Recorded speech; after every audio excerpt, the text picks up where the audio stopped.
সেই মুসলমানের রক্তে হয়েছে বলে মনে হয় না, ধরে বলে ঠিক না। আমার ভাইরা তাকবীর দিবেন আপনি, এখানে এর আওয়াজ চলে যাবে কাশ্মীরে, কাশ্মীর থেকে ফিলিস্তিন, ফিলিস্তিন থেকে ইরাক, ইরাক থেকে আফগানিস্তান, আফগানিস্তান থেকে লেবানন, লেবানন থেকে লিবিয়া। গোটা পৃথিবী আপনার তাকবীরে মুসলমানের ঈমান সঞ্চার হবে, আর কাফেরদের মসনদ থরথর করে কাঁপতে থাকবে। আমরা মুসলমানের জাত অন্য কিছু ভুললেও আল্লাহু আকবার তাকবীরকে ভুলতে পারি না। কারা কারা ভুলবো না, দুহাত তুলে দেখা।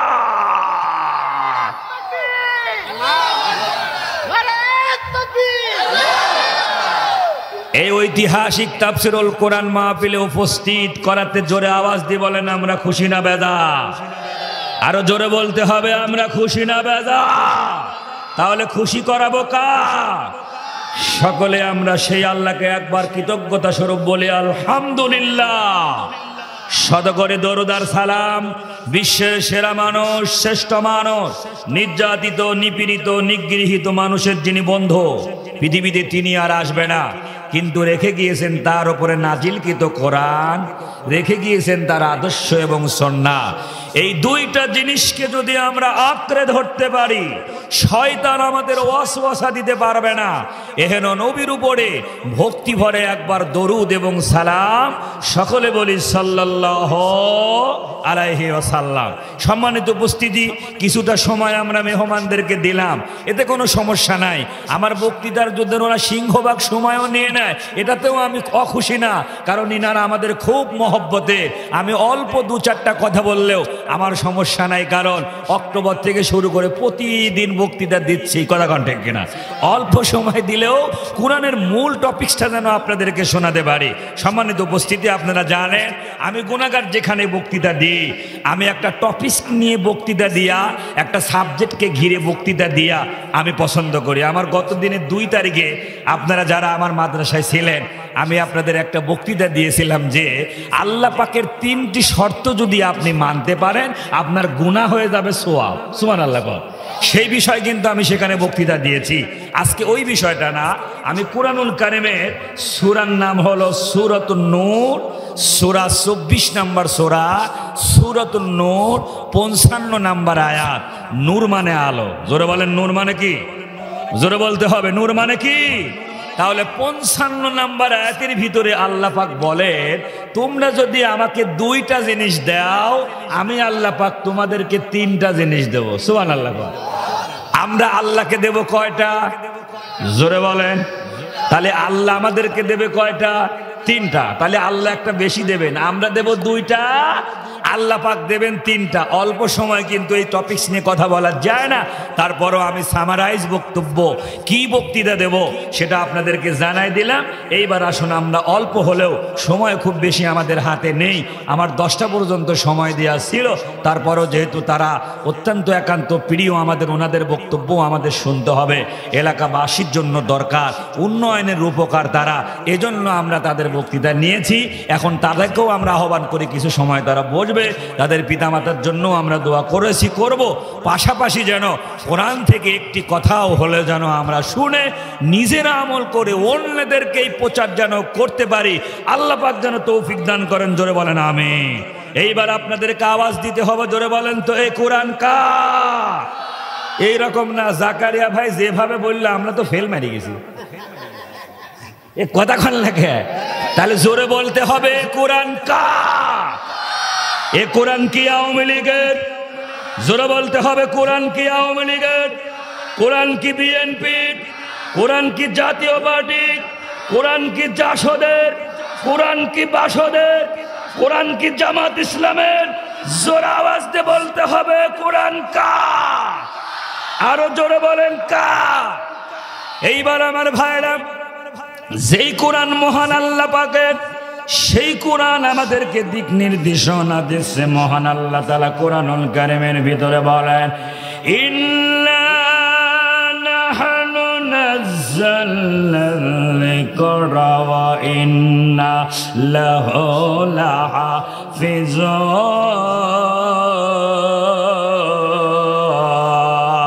লাহাফিজুন। ও বাটিকা মারা এই এলাকার মানুষগুলো কোরআন প্রিয়, ইসলাম প্রিয়। আপনাদের আওয়াজ হবে আলীর মতো, আপনাদের আওয়াজ হবে আমার জাকারিয়া আনসার মিলন ভাইয়ের মতো। আমরা ভয় করি না, আমরা কাউকে দেখে ভয় করি না, আমরা একমাত্র ভয় করি মহান আল্লাহ তাআলার। জোরে কন্যা ঠিক কিনা? বন্ধুগণ আমার, তাহলে খেয়াল করুন, এই কোরআন মহান আল্লাহর, এই কোরআনের হেফাজতের দায়িত্ব মহান আল্লাহ পাক কিন্তু নিয়ে নিয়েছে। এই কোরআনের সাথে যারা বেয়াদবি করেছে, আল্লাহ পাক কিন্তু তাদের অবস্থানটা কোন জায়গায় নিয়ে গিয়েছে আমরা কিন্তু বুঝতে পেরেছি। এই জন্য সিদ্ধান্ত নেওয়া লাগবে, জীবনের শেষ দিন পর্যন্ত হলেও এই কোরআনকে নিয়ে আমাদের চলতে হবে। এই কোরআন নিয়ে মরতে চাই, এই কোরআন নিয়ে বাঁচতে চাই আমার ভাইরা। নবীজি বলেছেন এই কোরআন এমন একটা গ্রন্থ যেটা কোনোদিন জীর্ণ হবে না, শীর্ণ হবে না, পুরাতন হবে না। বিজ্ঞানের সুউচ্চ মশাল, গোটা পৃথিবীর মানুষের হেদায়েতের একখানা কিতাব। এই কিতাবকে যদি আপনি মানেন, এই কিতাব আপনাকে কিয়ামতের দিন হাত ধরে আল্লাহ পাকের জান্নাতের মেহমান আপনারে করে দেবে। আল্লাহু আকবার কর। বন্ধুগণ আমার, এই কোরআনের মধ্যে এমন কোন জিনিস নাই যে এই কোরআনের মধ্যে নাই। আপনি যদি কোরআন থেকে আলাদা হয়ে যান, এই কোরআন কিন্তু আপনাকে সত্যের পথ দেখাবে। ছেলেটার বাড়ি ছিল হলো আমার বন্ধুগণ পাকিস্তানের একটা ছেলে, নওজোয়ান যুবক। হে যুবকেরা, তোমাদের জন্য এই কথাটা অত্যন্ত জরুরি শোনা। সেটা হলো, ওই পাকিস্তানের নওজোয়ান যুবক ছিল সামনের কাতারের মুসল্লি। আমার ভাইরা, আপনারা বলেন তো, আল্লাহর ঘর মসজিদের সামনের কাতারের মুসল্লির দাম আছে না নাই? তাহলে সামনের কাতারে সবাই বসতে পারে না। সামনের কাতারে যে মুসল্লি বসে, ওই মুসল্লির কিন্তু আগে যাওয়া লাগে এবং মসজিদের প্রতি তার মহব্বত ভালোবাসা থাকা লাগে, না হলে কিন্তু সামনের কাতারে বসতে কিন্তু তিনি পারে না। সামনের কাতারের মুসল্লি ছিল এই নওজোয়ান যুবক, কিন্তু একদিন ফজরের নামাজে সে যায় নাই, 2 দিন ফজরের নামাজে সে যায় নাই, 3 দিন হয়ে গেল। এইভাবে 1 সপ্তাহ যখন হয়ে গেল, ইমাম সাহেব ওই নওজোয়ান যুবক না যাওয়ার কারণে ওর বন্ধুদেরকে বললেন যে ভাই ব্যাপার কি, ওই নওজোয়ান যুবক কেন মসজিদে আসে না?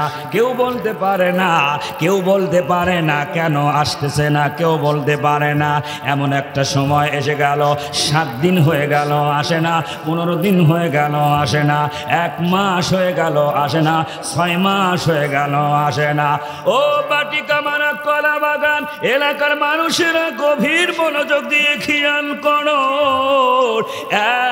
1 বছর হয়ে গেল আসে না, 2 বছর হয়ে গেল আসে না, 3 বছরের মাথায় একদিন নওজোয়ান যুবক ও বন্ধু ফজরের নামাজের সময় তিনি এইরকম একটা কোরআনুল কারীম বুকের সঙ্গে জড়ায়া মারহাবা কর। ও বাটিকা মা এলাকার বাইরে গভীর মনোযোগ, এই কোরআনুল কারীম একটা বুকের সঙ্গে লাগায়া ফজরের নামাজের মুসাল্লায় দাঁড়ানো আছেন ইমাম সাহেব। কাতার সোজা করুন, মোবাইল ফোন বন্ধ করুন। এইবার ওই নওজোয়ান যুবকের দিকে তার চোখ পড়ে গেল। যুবককে বলতেছেন, যুবক রে তুমি কিন্তু এখান থেকে যাবে না, আমাকে বলবা কেন তুমি 3 বছর পর্যন্ত তুমি আসো নাই রে যুবক। এইবার যুবক নামাজ পড়া শেষ করে ইমাম সাহেব মুসল্লিদের সামনে ঘুরে বসলেন, কিন্তু দোয়া করা হয়ে গেল। নওজোয়ান যুবক তার জীবনের কাহিনীটা তখন বলতে লাগলো, হুজুর গো আমি সামনের কাতারের মুসল্লি ছিলাম, আমি 3 বছর পর্যন্ত মসজিদের সাথে সম্পর্ক আমার নাই, আমি নামাজে আসি না, কোরআন কারীম তেলাওয়াত করি না। আজকে কোরআন শরীফটা আমি বুকের সঙ্গে লাগায়া কেন এসেছি হুজুর তাহলে শোনেন। এইবার ছেলেটা বলতে লাগলো, হুজুর গো আমার বাড়ি পাকিস্তানে, কিন্তু আমি সিটিজেনশিপ পেয়েছি আমেরিকায়, চাকরির সুবাদে আমি এখন থাকি হলো আমেরিকায়। আমি যে কোম্পানিতে চাকরি করি ওই কোম্পানিতে আমার সাথে কিছু মেয়ে ছেলেরাও চাকরি করে। ইহুদিদের মেয়ে আছে, খ্রিস্টানদের মেয়ে আছে, কিন্তু খ্রিস্টানদের মেয়েদের ভিতরে একটা মেয়েকে আমি খুব পছন্দ করে ফেলি, সেও আমাকে পছন্দ করে, আমিও তাকে পছন্দ করি। একটা সময় দুইটা পরিবারের এক জায়গা হয়ে একটা আলাপ হতে শুরু করলো। কিন্তু হুজুর আমাকে ডেকে নিয়ে এই মহিলা যাকে আমি পছন্দ করি তার বাড়িতে আমাকে ইনভাইট করলো। একা আমি সেখানে চলে গেলাম। আমি বসেছি চেয়ারে, আমার সামনে আর একটা চেয়ার দেওয়া হলো। আমার যে শ্বশুর বাবাজি হবে উনি এসে সামনে বসলেন। আমাকে তখন তিনি দু চারটা কথা বললেন। এটা হলো, বাবা আমি তোমার কথা আমার মেয়ের মুখ থেকে শুনেছি, তুমিও তাকে পছন্দ করো, আমার মেয়েটাও তোমাকে পছন্দ করে, কিন্তু দুইজনকে তোমরা বিবাহ করবা বাবা, তবে একটা কন্ডিশন আমি তোমাকে দিব। তার কারণ হলো আমার মেয়েটার তুমি বিয়ে করতে গেলে কন্ডিশন হলো দুইটা। এক নাম্বার কন্ডিশন হলো তুমি মুসলমানই থাকবা, আমার মেয়েটা কিন্তু খ্রিস্টানই থাকবে। বিবাহ হয়ে গেলেও আমার মেয়েটা কিন্তু মুসলমান হবে না। হুজুর গো এক নাম্বার শর্ত যখন দিয়ে দিল, আমার তখন মনে হলো শর্ত একটা কেন, এইরকম শত শত শর্ত যদি আমাকে দেয়া হয় তারপরও আমি শর্তগুলো এর জন্য মেনে নেব যে আমি তার চেহারার প্রেমে পড়ে গেছি, আমি অন্য কিছু মানে না। আমি বললাম ঠিক আছে আপনার শর্ত মেনে নিলাম, 2 নম্বর শর্ত কি আপনি বলুন। এইবার তখন আমার 2 নম্বর শর্ত দিল, বিবাহ যখন হয়ে যাবে তখন কিন্তু তোমরা এই সিটিতে থাকতে পারবে না, তোমরা কিন্তু এখান থেকে অন্য সিটিতে তোমাদেরকে চলে যাওয়া লাগবে। ঠিকই আমাদের বিবাহ হয়ে গেল হুজুর গো। বিবাহ হওয়ার পরে একটা করে কন্ডিশন গুলো আমি মেনে নিচ্ছি। আমি খ্রিস্টান, মেয়ে খ্রিস্টানি আছে, আর আমি মুসলমানই আছে। কিন্তু 2 নম্বর শর্ত যখন আমি পালন করতে যাই, এখান থেকে অন্য সিটিতে যখন আমি চলে যাব, আহা সব কিছু গাছানো হচ্ছে, কিন্তু র্যাকের ওপরে আমার একটা কোরআনুল কারীম ছিল। সুবহানাল্লাহ। আপনাদের কষ্ট হচ্ছে? আলোচনা চলবে? ও বাটি কামারা এলাকার বাইরে গভীর মনোযোগ দিতে হবে। আল্লাহর কোরআন আপনাকে কোথায় নিয়ে যায়। আমি কিন্তু প্রথমে সব কিছুকে কাট করে দিয়ে, সময় যেহেতু কম এই জন্য ডাইরেক্ট আলোচনা শুরু করেছি। আমার ভাইরা, আমার সাবজেক্টটাও বলে দিয়েছি। 2টা জিনিস যদি আমরা আল্লাহ তাআলাকে দিতে পারি, মহান আল্লাহ পাক জোরে বলেন তো আমাদেরকে দেবেন কয়টা জিনিস? তাহলে আজকে বাটিকা মারার ভাইরা, কলা বাগান এলাকার ভাইরা, 3টা জিনিস আল্লাহ আমাদেরকে কি দিবেন সেটাও আমরা জানবো। আর আমরা মহান আল্লাহ তাআলাকে কয় 2টা জিনিস কি কি দেব এটাও কিন্তু মাশাআল্লাহ জানাবো। এইবার মা বোনেরা আপনারাও খেয়াল করুন। আপনারা হয়তো ভাবতেছেন আজকে সালাম হুজুরের সময় কমে গেল, অল্প সময়ের ভিতরে ওয়াজ কখন করবেনি, আর টাকাগুলো 500 করে এনে যে বাইরে রাখলাম এই টাকা কখন চাবেনি। কথা করেনি মনে করা দিলাম যাতে মা বোনেরা মনে করে যাক বাইসি গেলাম, আজ মনে হয় কালেকশন করবি না, বাড়ি চলে যায়। কথা কয় না? মা বোনদের জন্য একটা আলোচনা কষ্ট করে এনেছি। ও মা বোনেরা, স্যার এখানে আসেন। ও মা বোনেরা, আপনারা যদি গভীর মনোযোগ দিয়ে শুনতে চান, 10 শ্রেণীর নারীকে আমার আল্লাহ খুব পছন্দ করেন। জোরে বলেন কয়? আরো জোরে বলেন। ও মা বোনেরা, আমি কিন্তু কালেকশনের সময় ওয়াজ করি। পাবনা থেকে আমাকে দাওয়াত দিয়ে নিয়ে গেল, রাত্রের বেলায় করলাম হলো স্টেজে রাত্রে, আর দিনের বেলায় মহিলা প্যান্ডেলে বক্তৃতা সামনে দিয়ে থাকে পর্দা। এটা লোক সুবহানাল্লাহ কর মতো লোক নাই। কথা বলে ঘরে আপনি ওই ওয়াজ করে দেখবেন কত কঠিন। এই যে আপনাদের সামনে কথা বলতেছে, আমার এনার্জি আসতেছে, সামনে বসলে 2-4টা কথা কিন্তু একাই বের হচ্ছে, আল্লাহ বের করে দিচ্ছেন আমার ভাইরা। কিন্তু কোনো লোক নাই, একাই সুবহানাল্লাহ কতবি, একাই আলহামদুলিল্লাহ কওয়া লাগবে। এটা এটা সহজ না কঠিন কথা? তারপরে মহান আল্লাহ তাআলা সেখান থেকে সফলতার সাথে আমাকে এনেছেন। এই বছরও আমার আরো 2টা জায়গায়, পাবনাতে আমার মহিলা প্যান্ডেলে বক্তৃতা আছে। আমি সাবজেক্ট ওয়াইজ কথা বলি। আমি মহিলাদেরকে বললাম, ও মা বোনেরা, আপনারা যারা আজকে পাবনাতে শুনতে এসেছেন কুষ্টিয়ারে বক্তার ওয়াজ, আমি আপনাদেরকে বলবো 2 জন নারী কাফের আর 2 জন নারী হলো মুমিনা। তারা কারা আপনারা শুনবেন? কয় হুজুর এটাই তো শুনবো, কথা কয় না। ও বাটি কামানের বাইরে খেয়াল করুন। তাহলে যেটা বলতেছিলাম মা বোনেরা, কালেকশনের সময় হলেও আমি আপনাদেরকে 10 শ্রেণীর নারীকে আমার আল্লাহ খুব পছন্দ করেন, সেটা আপনাদেরকে শোনাবো। এজন্য অল্প অল্প করে বলতেছি, সময় চলে গেল অনেকটা, তারপরেও সমস্যা নাই। তাদের কারণে আল্লাহর ঘর যদি ও ভাইরা দোতলা হয়ে যায়, আমরা এলাকাবাসী সফল, ঠিক কিনা? এই জন্য আমার ভাইরা যেটা বলতেছিলাম, তাহলে যে 2 নাম্বার শর্ত হলো এই সিটি থেকে অন্য সিটিতে যাওয়া লাগবে।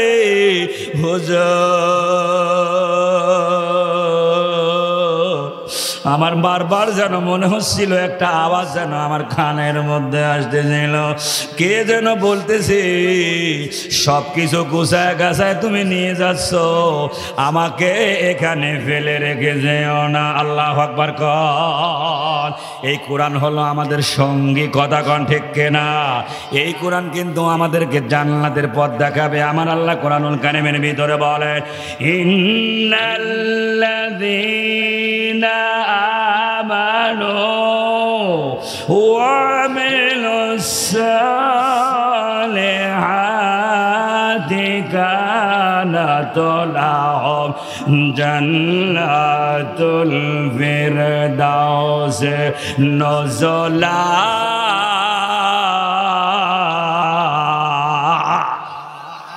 আল্লাহ পাক কুরআনুল কারীমের সূরা কাহাবের ভিতরে বলেন, ইন্নাল্লাযীনা আমানু, নিশ্চয়ই যারা ঈমান আনয়ন করেছে এবং ভালো কাজ করেছে, কানাত লাহুম, তাদের জন্য রয়েছে জান্নাতুল ফিরদাউস। তাহলে শোনেন ভাই, এইবার যেন মনে হলো ওই যুবক বলতেছেন, পাকিস্তানের যুবক করে, এইবার হুজুরকে বলেন, হুজুর তাহলে আমি তখন কোরআনুল কারীমটা ব্যাগের ভিতরে নিয়ে ওই সমস্ত মালামালের ভিতরে নিয়ে কোরআনটাকেও নিয়ে গেলাম অন্য সিটিতে। কোরআনটা ফেলে রেখে যায় নাই, কিন্তু কি হলো, 3 বছরের ভিতরে একবারের জন্য এই কোরআনুল কারীম পড়ি নাই। এই কোরআনটা রেখে দিয়েছিলাম যে র্যাকের ওপরে। আমি অফিসে যাওয়ার সময় কোরআনুল কারীমটা একবার চোখ দিয়ে তাকাতাম, আবার অফিস থেকে এসে কোরআনুল কারীমটা দেখতাম। এভাবেই 3 বছর কেটে গেল। কিন্তু একদিন কি হলো, আমি যাওয়ার সময় দেখেছি কোরআনুল কারীম এই র্যাকের ওপরে আছে, কিন্তু আসার সময় মানে অফিস থেকে এসে দেখি কোরআনুল কারীমটা ওই র্যাকের ওপরে নাই। তখন আমার মনটা খারাপ হয়ে গেল, ব্যাপার কি, কোরআনটা কি হলো? আমার স্ত্রীকে আমি যতই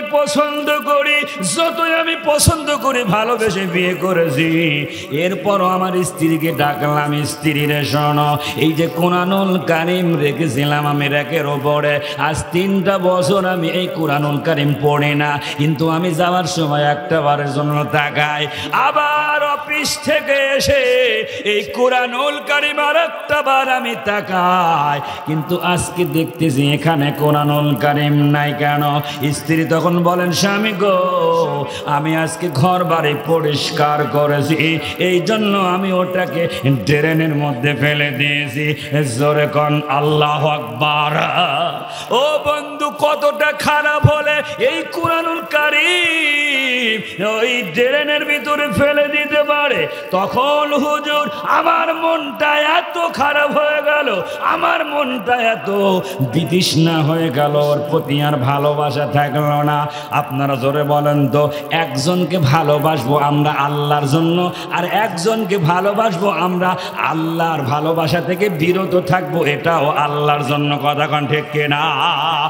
এইবার আসেন তো আমার ভাইরা, আমি তখন আমার স্ত্রীকে বললাম চল, তখন তুই তুকারি করে বললাম চল, কোথায় ফেলেছি পেরেছিস কোরআনুল কারীমটা চল।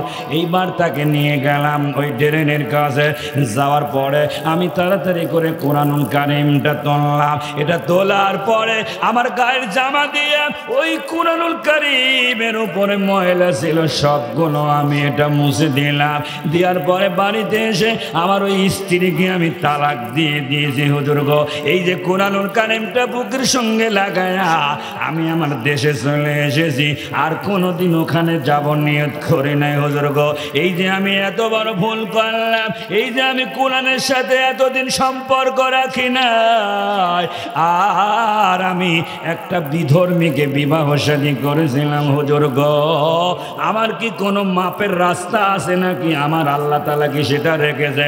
আপনারা জোরে আওয়াজ দিয়ে বলেন তো, তওবার দরজা খোলা আছে না না? আল্লাহ পাক কোরআনুল কারীমের ভিতরে বলেন, ইল্লা মান তাবা ওয়া আমানা ওয়া আমিলা আমালান সালিহান ফাউলাইকা ইউবাদদিলুল্লাহ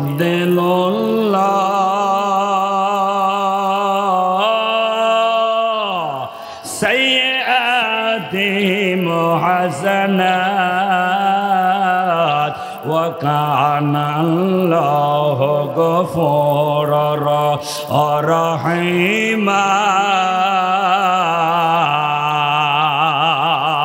আল্লাহ পাক কোরআনের ভিতরে বলেন, ইল্লা মান তাবা, যে ব্যক্তি তওবা করবে, ঈমান আনবে এবং ভালো কাজ করবে, ফাউলাইকা ইউবাদদিলুল্লাহ, আমার আল্লাহ বদল করে দেবেন সাইয়্যাতিহিম হাসানাত, ওই খারাপ কাজের সঙ্গে ভালো কাজগুলো মিশায়া আমার আল্লাহ পাক তাদের গুনাহগুলোকে সওয়াব বানায় দেবে। আল্লাহু আকবার কর। ও বাটিকামারা এলাকার ভাইরা, তাহলে সেই কোরআনুল কারীমের 24 নম্বর সূরা 55 নম্বর আয়াত সূরা নূরের ভিতরে আমার আল্লাহ বলে, তোমাদের মধ্যে যারা ঈমান আনে ও সৎকর্ম করে, আল্লাহ তাদেরকে প্রতিশ্রুতি দিয়েছেন যে তিনি তাদেরকে পৃথিবীতে প্রতিনিধিত্ব দান করবেনই। তিনি প্রতিনিধিত্ব দান করেছিলেন তাদের পূর্ববর্তীদেরকে, এবং তিনি অবশ্যই তাদের জন্য সুদৃঢ় করবেন তাদের দিনকে। তিনি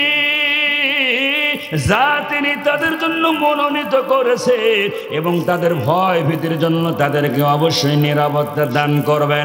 তারা আমার ইবাদত করবে, আমার সাথে কোনো শরিক করবে না। অতঃপর যারা অকৃতজ্ঞ হবে তারা তো সত্য ত্যাগী। আল্লাহু আকবার কর। এটা ছিল সরল অনুবাদ। তাহলে আমি আপনাদেরকে বলতে চাই, সেটা হলো, আমরা আল্লাহকে দুইটা জিনিস যদি দিতে পারি, আল্লাহ আমাদেরকে তিনটা জিনিস দান করবে। তার ভিতরে দুইটার এক নাম্বার হলো, আমার আল্লাহ বলে, তোমাদের মধ্যে যারা ঈমান আনবে গো, ঈমান আনাটা এক নাম্বার শর্ত হলো। তাহলে ঈমানদার আমরা যারা দাবি করি, ঈমানের স্তর হলো তিনটা: ইকরার বিল লিসান, মুখ দিয়ে স্বীকার করা; তাসদীক বিল জিনান, অন্তরে বিশ্বাস করা; 3 নাম্বার হলো আমর বিল আরকান, কাজে পরিণত করা। এই তিনটার যদি একটা আপনার ভিতরে যদি কম থাকে গো, তাহলে আপনি ঈমানদার দাবি করতে পারবেন না। জোরে কন্যা ঠিক কিনা? আল্লাহ পাক কুরআনুল কারীমের ভিতরে ঈমানদার সম্পর্কে অনেক আয়াত কারিমা বলেন, মান আমানা বিল্লাহি ওয়াল ইয়াউমিল আখিরি ওয়া আমিলা সালিহান ফালাহুম আজরুহুম ইনদা রাব্বিহিম ওয়ালা খাউফুন আলাইহিম ওয়ালা হুম ইয়াহজানুন। আল্লাহু আকবার কর। আল্লাহ পাক বলেন, মান আমানা বিল্লাহ, যারা আল্লাহর উপরে ঈমান আনবে, ওয়াল ইয়াউমিল আখিরি, আর যারা আখিরাতের উপরে ঈমান আনবে, ওয়া আমিলা সালিহান, যারা ভালো কাজ করবে, ফালাহুম আজরুহুম ইনদা রাব্বিহিম, রবের পক্ষ থেকে তাদের জন্য পুরস্কার। তাদের কোনো ভয় নাই, তাদের কোনো চিন্তা নাই। বলেন সুবহানাল্লাহ। একটু জিকির করেন লা ইলাহা, জোরে জোরে, লা ইলাহা, জোরে লা ইলাহা। আমার জীবন আমার মরণ আমার জিন্দেগি, আমার জীবন আমার মরণ আমার জিন্দেগি। ইয়া ইলাহি ইয়া ইলাহি কবুল কর আমার বন্দেগি, আমার জীবন আমার মরণ আমার জিন্দেগি। লা ইলাহা, জোরে লা ইলাহা, লা ইলাহা ইল্লাল্লাহ মুহাম্মাদুর রাসূলুল্লাহ। বন্ধুগণ, আমার প্রথমেই কিন্তু বলেছে সময় কম, এজন্য বক্তৃতা ছোট করে দিলাম। ইমানের একটা ঘটনা শুধু বলবো, অনেকগুলো ঘটনা আমি আপনাদের জন্য উপস্থিত করেছিলাম, সময় পেলাম না।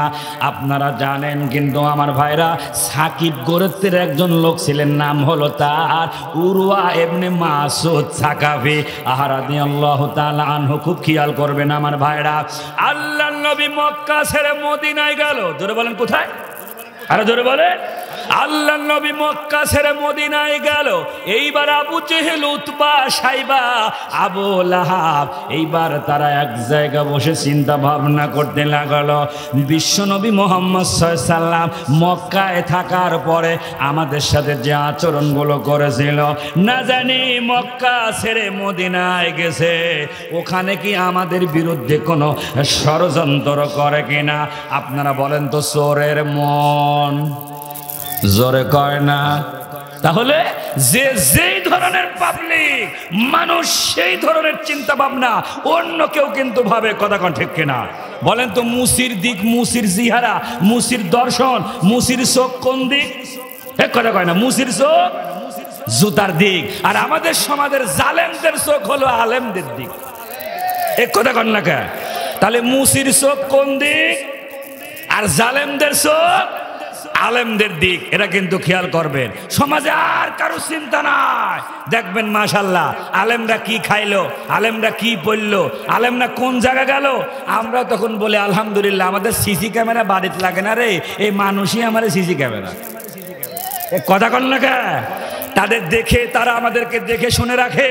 ইনশাআল্লাহ বুকের ওপরে হাত দিয়ে বলতে পারি, বয়স হওয়ার পরের থেকে কোনোদিন মিথ্যার আশ্রয় আমরা নিই নাই। কথা কোন ঠিক কিনা? সত্যের পথে আমরা থাকার চেষ্টা করেছি। এই কোরআনের জন্য আমরা চেষ্টা করেছি সত্য কথা বলো প্রকাশ করে মানুষকে জানিয়ে দেওয়ার জন্য। এইবার আমার ভাইরা খেয়াল করুন, অল্পতেই বুঝতে হবে, ওই মাসউদ সাকাফি উনি কিন্তু আমার ভাইরা একজন, তখন ওই আবু জেহেল, উতবা, সাইবা, আবু লাহাব চিন্তা করলো বিশ্বনবী মুহাম্মদ সাল্লাল্লাহু আলাইহি সাল্লাম মক্কায় যে আমাদের বিরুদ্ধে ষড়যন্ত্র করতেছে কিনা, এইটা বুঝার জন্য আমরা মক্কা থেকে একজন বিচক্ষণ মানুষকে আমরা এখান থেকে সিলেকশন করে আমরা মদিনায় পাঠাবো 2 দিনের সফরে। জোরে বলেন কয় দিনের? 2 দিনের সফরে। ঠিক তাই করা হলো। বিচক্ষণ ব্যক্তিকে খুঁজে পাওয়া গেল, তার নাম হলো উরওয়া ইবনে মাসউদ সাকাফি। তখনও কিন্তু সে মুসলমান হয় নাই। আপনারা জোরে আওয়াজ দিয়ে বলেন হেদায়েতের মালিককে। দেখেন, একজন মুশরিক ছিল, কাফের ছিল, মূর্তি পূজা করত, লাত মানাত হবলের প্রশংসা করত। আজকে কিন্তু কোথায় চলে যাচ্ছে একটু খেয়াল করে দেখো। এইবার আমার ভাইরা, তাকে বলা হলো, আমরা ভেবেছি এই মক্কার সবচাইতে বিচক্ষণ ব্যক্তি তুমি, তোমার ব্রেন, তোমার চিন্তা চেতনা অনেকের চাইতে ঊর্ধ্বে, কিন্তু তুমি তোমাকে যেন বুঝতে না পারে মুহাম্মদ সাল্লাল্লাহু আলাইহি সাল্লাম, তাহলে তোমাকে জাদু করে ফেলবে। নাউজুবিল্লাহ কর। আল্লাহ রসুল জাদুকর ছিলেন না, কিন্তু কাফেররা তাকে জাদুকর বলতো। কোনোভাবেই যেন তোমাকে বুঝতে না পারে, তুমি তা দেখতে গিয়েছো, আমাদের বিরুদ্ধে ষড়যন্ত্র করে মুহাম্মদ, এইটা দেখার জন্য গিয়েছো, তুমি তুমি কিন্তু এটা তোমাকে বুঝতে দেবে না। এইবার তাদের কাছ থেকে বিদায় নিয়ে আল্লাহ রাসূল সাল্লাল্লাহু আলাইহি ওয়াসাল্লাম মদিনায়, এইবার তিনি চলে গেলেন মদিনায়। আচ্ছা বলেন তো, কলা বাগানের কোনো লোক যদি ঢাকায় যান, এই এলাকার কোনো মানুষ যদি ঢাকায় আপনার সঙ্গে দেখা হয়, আপনাকে পাওয়ার পর খুশি হবে না বেজার হবে? কিন্তু আমাদের সমাজে কিছু লোক বেজার হয় না, দেখেও দেখে না, বাড়িতে নিয়ে গেলে 7 দিন খাওয়াই লাগবে না কথা।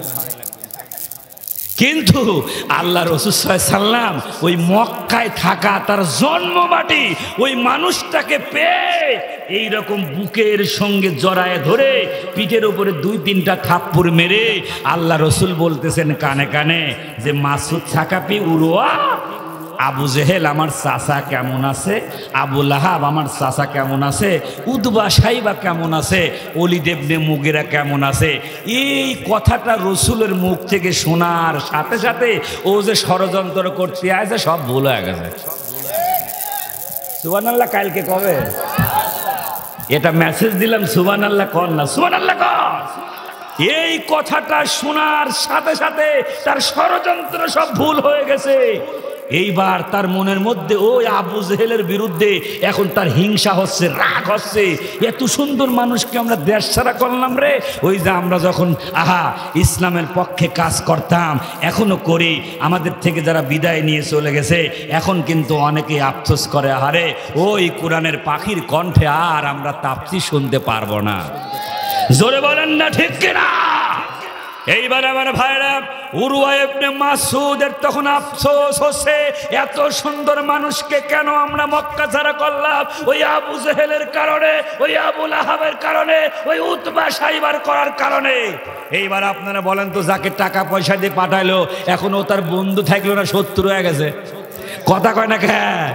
আরে বিচার কি করব, তাল গাছ আমার হলে না, কি বিচার করলে চাচা মার খালি বেশি হচ্ছে এখন, কথা কন ঠিক কিনা? আল্লাহ রসুল সাহাবায়ে কেরামদেরকে বললেন, হে আমার সাহাবেরা, এ আমার মেহমান, একে সুন্দর করে তোমরা খাবারের ব্যবস্থা করো। রসুলুল্লাহ নিজে ওই লোকটার মুখে খাবার তুলে দিচ্ছেন। সুবহানাল্লাহ কর। এত সুন্দর করে ব্যবহার যখন তিনি করলেন, উনি লক্ষ্য করতেছেন বিশ্ব নবীকে তারা কত ভালোবাসে। আল্লাহ রসুল যখন অজু করতেছেন, ওই অজুর পানিগুলো সাহাবায়ে কেরামেরা এরকম হাতে মুখে বিভিন্ন জায়গায় এরকম লাগায় নিচ্ছেন, এটাও দেখলেন। এক সময় উনি আল্লাহ রসুলের এরকম দাড়ি এরকম হাত দিয়ে নাড়াচাড়া যেই করতে গেছে, একজন সাহাবী তরবারি বের করে বলতে, শয়তান বেটা, ওই অপবিত্র হাত দিয়ে তুই রসুলের দাড়ি ধরিস, রাখ। ও সঙ্গে সঙ্গে অ্যাটেনশন প্লিজ, কথা কয় না করে, মানে এরকম বসে পড়েছে, নড়াচড়া দিচ্ছে। ও তখন মনে করতেছে, আল্লাহ আমি রসুলের দাড়ি ধরেছি তাই তরবারি বাই করেছে, দুটি কথা বলে একদম লাশ হয়ে দাও। জোরে কন ঠিক কিনা? এইবার 2 দিনের এই আচরণে, এত সুন্দর ব্যবহারে, ও যে 2 দিনের সফরে গেছে এইটা কিন্তু উরওয়া ইবনে মাসউদের মনে নাই, কিন্তু দেখা গেল 3 দিন হয়ে গেছে। কিন্তু আমার ভাইরা, ওইদিকে আবু জেহেল ওই মসজিদের মধ্যে বসে, আবু লাহাব মসজিদের মধ্যে বসে তারা চিন্তা ভাবনা করতেছে। আবু লাহাব আবু জেহেলের কয়, আমি কিন্তু কইছিলাম এই লোকটার পাঠায় না, আমরা দেখলাম যে কোন কারণে পাঠালাম রে, নিজের লোক মনে করে পাঠালাম, ভূতের মধ্যে দেয়া দেখে ওই দলে ভোট দিয়ে দিয়েছে। কথা কন, কথা কন, এরকম আছে না নাই? হিন্দে করে না, আর আমার একটু সন্দেহ হচ্ছে, ও হাইটি যাচ্ছে তাও মনে আছে ভোট আমার দেবি না। কষ্ট হচ্ছে আপনাদের? নেতারা যেহেতু যে তকবির দিয়ে গেছে ওই তকবির ধরে ধরে ওয়াজ করতেছি, কথা কন না কে? এই তো আসতেছি মাশাআল্লাহ, খুব তাড়াতাড়ি, রাগ করবেন না। এইবার আসেন তো আমার ভাইরা, আল্লাহ রাসূল সাল্লাল্লাহু আলাইহি ওয়াসাল্লামের কাছ থেকে যখন বিদায় নিলেন, মাসউদ সাকাফি উরওয়া নবীজির দিকে লক্ষ্য করে বললেন, হে আল্লাহর নবী, আমি এসেছিলাম আপনি আমাদের বিরুদ্ধে ষড়যন্ত্র করেছেন কিনা তা দেখার জন্য, কিন্তু 2 দিনের সফরে আসার পরে 3 দিন হয়ে গেছে, আমার তো এখান থেকে যেতে মন চাচ্ছে না। হে আল্লাহর নবী, আপনি মনে রাখুন, আমি খুব তাড়াতাড়ি আবার আপনার কাছে ফিরে আসবো। করে বলেন না ক্ষমতা কার? এইবার আমার বাইরে আবু জেহেল বসা, উতবা সাইবা বসা, আবু লাহাব বসা, মসজিদের ভিতরে উরওয়া ইবনে মাসউদ সাকাফি যখন গেল, এইবার ঢুকে আবু জেহেল প্রথমেই দাঁড়ায় বলতেছে, তুমি কি জানো না তোমাকে কেন পাঠাইছি? তুমি তো জানো। আগে কও 3 দিন থাকলে কে সেই কথাটা তোমার বলতে হবে। এইবার আবু জেহেলের দিকে চোখ রাঙায়া এইবার মাসুদ সাকাবি বলছে, নেতা চোখ নামা, কথা কও। কয় কেন? কয় 3 দিন কেন থাকছি জানো? এই তোমাদের কারণে মুহাম্মদ সাল্লাল্লাহু আলাইহি ওয়াসাল্লাম আজকে মক্কা ছাড়া হয়েছে। এত সুন্দর মানুষকে আমরা হারাইছি এই তোমার কারণে, আবু লাহাবের কারণে, উতবা সাইবার করার কারণে।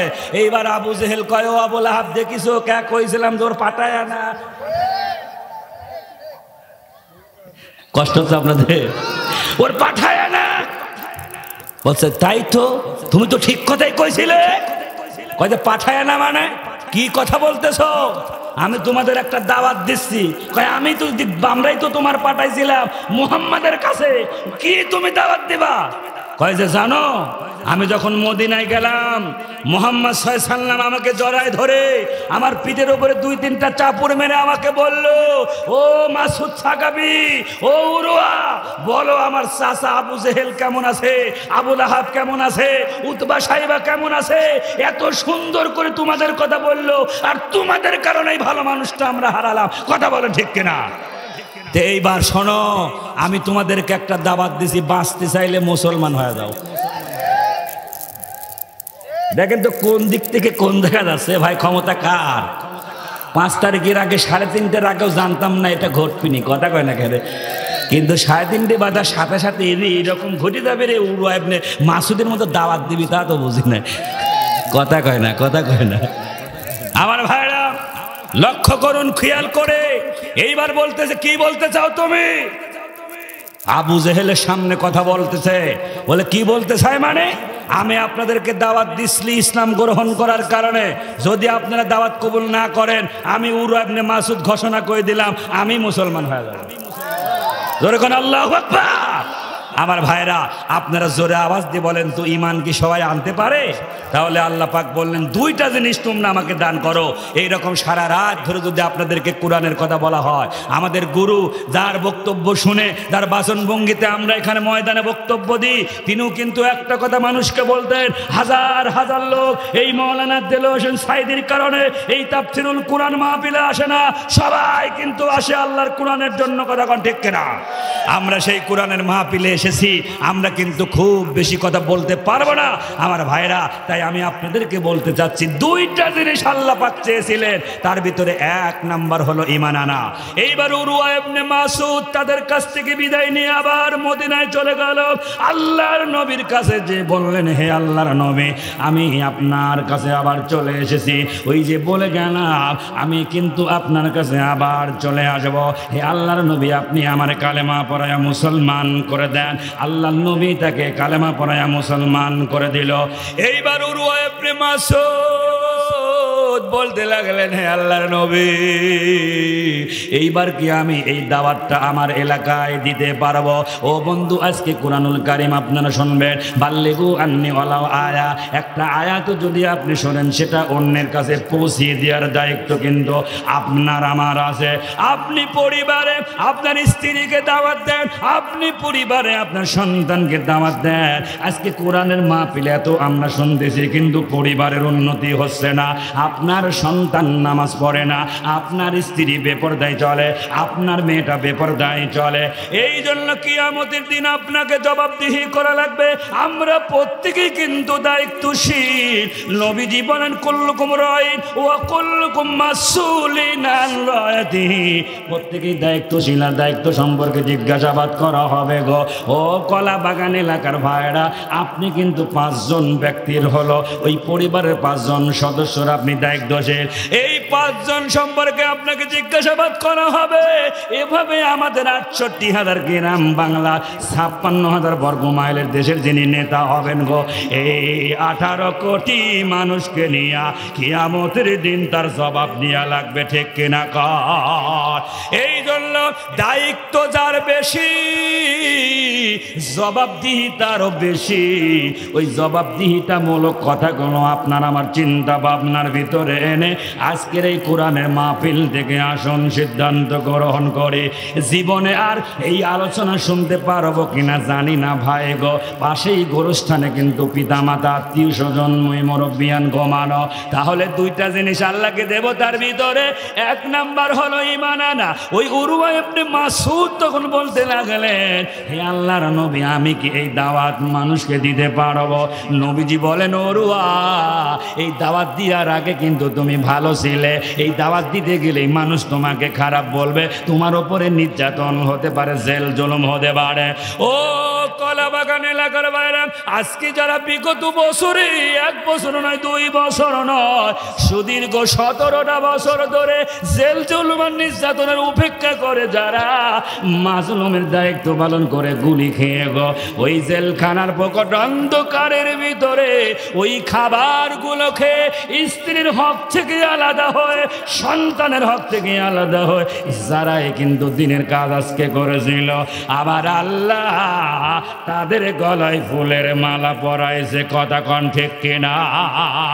উরওয়া ইবনে মাসউদকে বিশ্বনবী বলে, উরওয়া রে, এই দাওয়াত দিতে গেলে তোমার নির্যাতন হবে গো, এই জন্য তোমার ধৈর্য ধারণ করা লাগবে। এইবার উরওয়া ওই সাকিব গোত্রে এসে তিনি দাওয়াতি কাজ শুরু করে দিল। কিন্তু প্রথমে লোকজন বলতে লাগলো, ব্যাপার কি উরওয়া, তোমার মতো এত বিচক্ষণ ব্যক্তি তুমি আমাদের দল ছেড়ে কেন চলে গেলে? এইবার লোকজন তার গালিগালাজ করতে লাগলো, দূর থেকে তীর বর্ষণ শুরু করে দিল। একটা তীর এসে উরওয়ার বুকের মধ্যে লেগে গেল। উরওয়ার এক আত্মীয় এসে বলে, উরওয়া রে, এখনো সময় আছে, তুমি আমাদের দলে চলে আসো, আমরা তোমাকে ট্রিটমেন্ট করে ভালো করবো রে উরওয়া। কিন্তু উরওয়া বলে, না না না, ট্রিটমেন্ট করার কোনো দরকার নাই, আমি আমার নাকের ভিতরে আল্লাহর জান্নাতের ঘিরান পাচ্ছি। লিল্লাহি তাকবীর।